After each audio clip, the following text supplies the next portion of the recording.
Civic, now we in a, come on. Like, ooh, went from 100 and went to a Civic, now we in a cool. Hey you guys, I am back with another tutorial on how to achieve passion twists without breaking the hair into two sections or braiding it in. That's the old school way of doing it, honey, but we're going to do it updated. Let's get into it. So this is just some curly hair I got from the beauty supply store. The first thing you're going to do is divide that section into two sections, and you're going to put that hair to the base of your hair and twist clockwise on the right side first.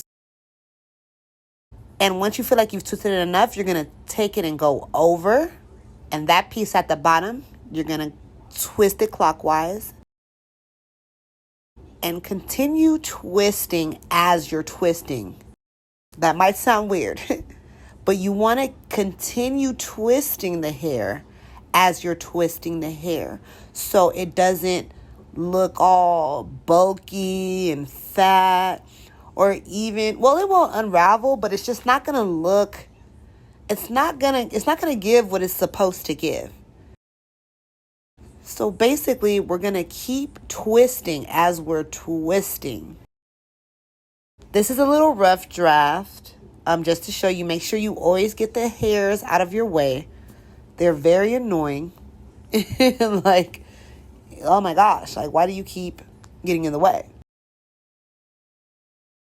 But yeah, you're going to just keep twisting, keep twisting, keep twisting.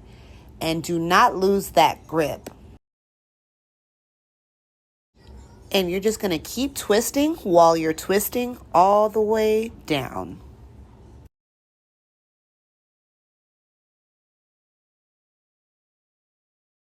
So you're going to do that all the way down to the bottom.